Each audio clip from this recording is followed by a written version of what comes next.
2022 में भी सभी लोगों का मन है कि वो प्रदेश में बहुजन समाज पार्टी की पूर्ण रूप से सरकार बनाए। योगी जी क्या कर रहे हैं? ब्राह्मणों को एनकाउंटर करा रहे हैं, आपने देखा होगा।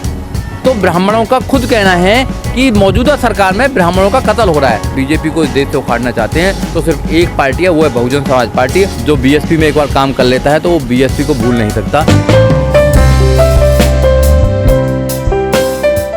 ब्राह्मण समाज ही नहीं, प्रदेश का हर समाज बसपा के साथ आना चाहता है। चाहे वो ओबीसी समाज हो, चाहे वो एससी एसटी समाज हो, चाहे वो मुस्लिम समाज हो, चाहे ब्राह्मण समाज हो, चाहे क्षत्रिय समाज हो, सभी समाज आना चाहते हैं। और रही कि क्या किसी धर्म के आधार पर सम्मेलन करना गलत है या सही है, वो कोर्ट ने डिसाइड कर रखा है कि धर्म के नाम पर हम सम्मेलन नहीं कर सकते हैं, मगर हम लोगों को जोड़ सकते हैं, अपनी पार्टी में जोड़ सकते हैं। बीजेपी तो धर्म के नाम पर पूरी राजनीति कर रही है, हिंदू धर्म के नाम पर पूरी राजनीति कर रही है। कोई और करता है तो इनको बुरा लगता है। तो जब धर्म के नाम पर ये सारी राजनीति कर सकते हैं, हिंदू धर्म के नाम पर पूरा षड्यंत्र मचा सकते हैं, राम के मंदिर के नाम पर पूरे देश को इधर से उधर कर सकते हैं, हिंदू मुसलमान के नाम पर सब कुछ कर सकते हैं, तो और पार्टी करते हैं तो पेट में दर्द होता है। पर बीएसपी का तो नारा है ना सर्व समाज। नहीं, सर्व समाज होना चाहिए। सर्व समाज में क्या है कि सब लोग आते हैं उसमें, वो किसी भी समाज, किसी भी संप्रदाय, किसी भी पंथ से वो विश्वास करता हो, वो सारे लोग सबसे पहले संविधान पर विश्वास करने वाले लोग। इस देश के अंदर संविधान सुप्रीम है, धर्म से भी ऊपर सुप्रीम है संविधान। तो बहुजन समाज पार्टी संविधान को बचाना चाहती है, और जो लोग संविधान पर विश्वास करते हैं, इस देश में भाईचारा बनाना चाहते हैं, इस देश में समता, मैत्री और भाईचारे की एक सरकार लाना चाहते हैं, तो वो है बहुजन समाज पार्टी। उत्तर प्रदेश में 2022 में बहुजन समाज पार्टी पूर्ण रूप से आ रही है, और सारे समाज ये चाहते हैं कि एक ऐसी न्यायप्रिय सरकार आए जो बहन कुमारी मायावती की सरकार हो सकती है। क्योंकि 2007 से लेकर 2012 तक का जो शासन है, उन्होंने देखा है, जब किसी चीज़ को देख लेते हैं तो वो फिर दोबारा रिपीट कराते हैं। 2007 से 2012 तक पूरे प्रदेश में सभी लोगों को न्याय, सभी को लोग सम्मान, सभी को सुरक्षा प्रदान करी है बहुजन समाज पार्टी ने। अब 2022 में भी सभी लोगों का मन है कि वो प्रदेश में बहुजन समाज पार्टी की पूर्ण रूप से सरकार बनाए। लेकिन लोग कह रहे हैं कि मान्यवर साहब ने बहुजन समाज पार्टी बनाई, बहन जी ने उसको सर्व समाज कर दिया। देखो, बहुजन समाज पार्टी है, बहुजन समाज पार्टी है, ये बुद्ध का नियम रहा है, बुद्ध का वो रहा है कि बहुजन हिताय बहुजन सुखाय। मगर बहुजन हिताय बहुजन सुखाय में सर्वजन हिताय सर्वजन सुखाय में भी क्या प्रॉब्लम है? बताए ना उन लोगों को, पूछो ना क्या प्रॉब्लम है। सबका हित होना चाहिए, सबका सब सुख होने चाहिए।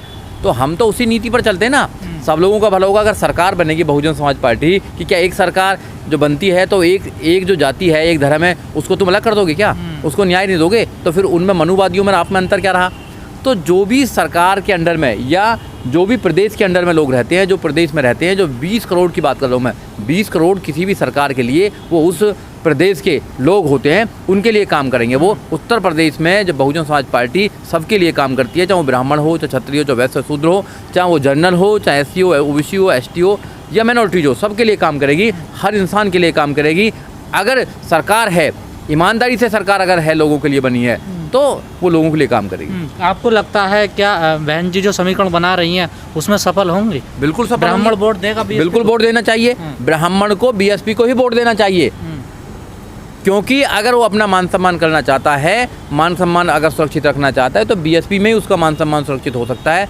अगर वो अपने अधिकारों को सुरक्षित कर सकता है तो बीएसपी पार्टी में ही सुरक्षित हो सकता है। क्योंकि बीएसपी पार्टी जो है वो जाति देखकर, धर्म देखकर काम नहीं करती है, वो नागरिक देखकर काम करती है, क्योंकि वो भारत के संविधान पर विश्वास करती है। मगर बीजेपी जो है, अभी मौजूदा जो सरकार है, योगी जी जो उसके मुख्यमंत्री हैं, योगी जी क्या कर रहे हैं? ब्राह्मणों को एनकाउंटर करा रहे हैं, आपने देखा होगा। तो ब्राह्मणों का खुद कहना है कि मौजूदा सरकार में ब्राह्मणों का कत्ल हो रहा है, ब्राह्मणों को अधिकार नहीं मिल रहे हैं, मुस्लिम को अधिकार नहीं मिल रहे हैं, एससी एसटी को अधिकार नहीं मिल रहे हैं, ओबीसी को अधिकार नहीं मिल रहे हैं। जब इस सरकार में किसी को अधिकार नहीं मिल रहे हैं तो फिर कैसे काम चलेगा? तो इसलिए ब्राह्मणों की ड्यूटी है कि वो ऐसी सरकार को लेकर आए जो वहाँ संविधान को भी सुरक्षित कर पाए और ब्राह्मणों के अधिकार को भी सुरक्षित कर पाए। पर बीजेपी में तो ब्राह्मण सबसे ऊपर है पोस्ट पे, डिप्टी सीएम भी हैं, डीजीपी भी ब्राह्मण ही हैं और कई सचिव ब्राह्मण हैं। उससे क्या होता है? हर जगह हर जाति के लोग होते हैं, हर पार्टी में हर जाति के लोग होते हैं। तो फिर बीजेपी में सुरक्षित क्यों नहीं है ब्राह्मण? हाँ, ब्राह्मण सुरक्षित इसलिए नहीं है, वहाँ पर की जो बीजेपी है वो सिर्फ धर्म की राजनीति करती है। वो कुछ चंद जो उद्योगपति हैं उनको फ़ायदा पहुँचाना चाहती है। वो सिर्फ उन लोगों को फ़ायदा पहुँचानी चाहती है जो मोदी जी और जो शाह साहब के या योगी जी के आसपास के लोग हैं। वो धर्म को जो जो ये लोग हैं, जो ब्राह्मण हैं, वो ब्राह्मणों से तो योगी जी वैसे भी उनकी दुश्मनी है, पुरानी दुश्मनी है, तो वो उस आधार पर उनको फ़ायदा नहीं पहुंचा पाते हैं या उनका सम्मान नहीं कर पाते हैं या उनकी रक्षा नहीं कर पाते हैं। ये पूरा 5 साल जो किया है, उन्होंने हर समाज को चुन चुन कर परेशान करने का काम किया है।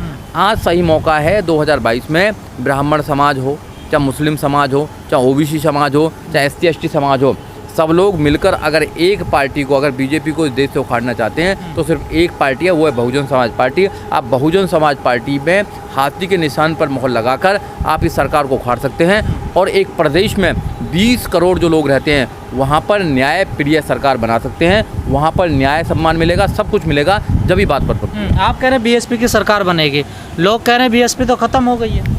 वो कौन से लोग हैं जो बीएसपी को ख़त्म करना चाहते हैं? बीएसपी को कोई ख़त्म नहीं करना चाहता। बीएसपी को सिर्फ कर सकता है कोई ख़त्म तो बीएसपी के लोग ही ख़त्म कर सकते हैं, नहीं तो बीएसपी को कोई ख़त्म करने वाला। माननीय काशीराम साहब के पूरे जीवन का निचोड़ है, पूरे जीवन की ताकत, पूरे जीवन का उनकी मेहनत है। माननीय काशीराम साहब ने, करोड़ों लोगों ने माननीय काशीराम साहब से साथ मिलकर ये मेहनत की है और बीएसपी को देश की तीसरे नंबर की राष्ट्रीय लेवल की पार्टी बनाने का काम किया है। तो कौन खत्म करना चाहता है? पार्टियां खत्म नहीं होती है। समाज के लोग ये कह रहे हैं बीएसपी खत्म हो गई, कोई नाम ही नहीं है उसका। अब कौन से बहुजन समाज संगठन ऐसे आप भी जानते हैं जो कह रहे हैं, कौन से सब समाज के लोग हैं, कौन से हैं वो अपने स्वार्थ में वो अंधे हो चुके हैं। उनका स्वार्थ समाज जानता है, उनका स्वार्थ कभी पूरा होने वाला नहीं है। जो इंसान अपना स्वार्थ रखता है वो समाज कभी पूरा नहीं करता है। जो समाज के स्वार्थ के लिए काम करता है, जैसे माननीय काशीराम साहब ने करा, बाबा साहब डॉक्टर अम्बेडकर ने करा, बहन जी कर रही हैं, तो वो पूरा देश और वो हमेशा अमर रहता है। जो सिर्फ अपने स्वार्थ के लिए, सिर्फ कहीं से पैसे मिल जाएं, कहीं मैं MLA बन जाऊँ, कहीं MP बन जाऊँ, कहीं मेरा कुछ हो जाए, वो कभी परिवर्तन नहीं कर सकता है। अगर परिवर्तन करना है तो त्याग करना पड़ेगा आपको, पार्टी को सत्ता में लेके आना पड़ेगा। जब तक बहुजन समाज पार्टी सत्ता में नहीं आएगी, जब तक समाज में परिवर्तन नहीं हो सकता है। आज भी उत्तर प्रदेश में देखा होगा, घोड़ी पर चढ़ते हैं तो वहाँ पर कितना कुछ प्रॉब्लम करते हैं लोग बाग। क्या 2007 से लेकर 2012 तक ऐसा हुआ? समाज को परिवर्तन करने में टाइम लगेगा। मैं मानता हूँ कि हमारा समाज पूर्ण रूप से तैयार नहीं है, मगर जब सरकार आएगी तो पूर्ण रूप से तैयार भी करी जाएगी, एजुकेशन भी दी जाएगी। आपने देखा होगा 2007 से लेकर 2012 तक जब बहन जी की सरकार थी, बीएसपी की सरकार थी, तो 0 बैलेंस पर एडमिशन होते थे। लाखों करोड़ों लोग बच्चे पढ़े वहाँ पर। आज 0 बैलेंस पर आप एडमिशन करा सकते हैं? जो बच्चे गरीब हैं वो तो एजुकेशन ही ले सकते हैं, क्योंकि 50,000, 60,000, 70,000 कोई सी अगर कोर्स की फ़ीस है तो कहाँ से फ़ीस देगा? जब अगर 70,000 भी फीस थी तो वो 0 बैलेंस पर होता था और गवर्नमेंट उसको प्रोवाइड कराती थी। सर, बीजेपी के मंत्री हैं स्वामी प्रसाद मौर्य, हाँ। उनका 4 दिन पहले एक बड़े टेलीविजन पर इंटरव्यू आया। उन्होंने कहा अगर पिछड़ों को कहीं हिस्सेदारी मिलती है तो बीएसपी पार्टी है। 6 महीने पहले ऐसा बयान आना कैसे देखते हैं? नहीं, उन्होंने वो भी एक इंटरव्यू, देखो उन्होंने बिल्कुल ठीक कहा है। वो भी कहीं ना कहीं माननीय काशीराम साहब की टीम के रहे हैं। अब क्या मजबूरी रही है कि वो वहाँ पर हैं, मगर सबका दिल जो बीएसपी में एक बार काम कर लेता है तो वो बीएसपी को भूल नहीं सकता, क्योंकि बीएसपी जो है परिवर्तन की बात करती है, वहाँ इंसानियत की बात होती है, वहाँ पर परिवार बन जाता है। एक मोमेंट, एक मिशन है। जो बीएसपी में काम करेगा इंसानियत को पैदा कर लेगा अपने अंदर।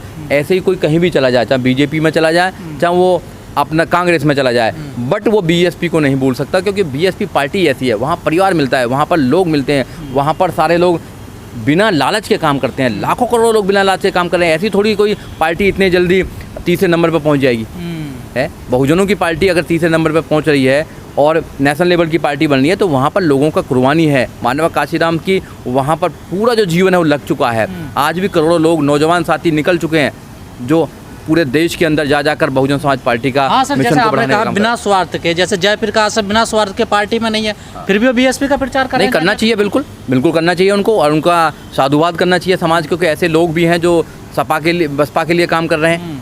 बसपा के लिए जो काम कर रहे हैं, ऐसे लोगों का होना चाहिए जो पार्टी में नहीं है। पार्टी में रहना बहुत ज़रूरी नहीं है। मैं भी पार्टी का हिस्सा हूँ, क्योंकि मैं वोटर हूँ पार्टी का, मगर मुझे लगता है कि अगर ये सरकार अगर बहुजन समाज पार्टी की उत्तर प्रदेश में बनेगी तो उत्तर प्रदेश में बहुजन समाज पार्टी ज़्यादा लोगों को फ़ायदा पहुंचा पाएगी, ज़्यादा स्टूडेंट को एजुकेशन प्रोवाइड कर पाएगी, नौकरी ज़्यादा दे पाएगी, और जो कानून व्यवस्था उसको सही कर पाएगी। इसलिए मैं सपोर्ट करता हूँ। और वो महापुरुष, जिन महापुरुषों ने देश को आज़ादी कराने में अपना योगदान दिया, बाबा साहब डॉक्टर अम्बेडकर जिन्होंने संविधान बनाया और संविधान के अंदर ये उन्होंने कोशिश करी है कि हर इंसान को न्याय मिले, तो ऐसे संविधान को लागू करने में सिर्फ बहुजन समाज पार्टी कामयाब हो सकती है और कोई कामयाब नहीं हो सकता।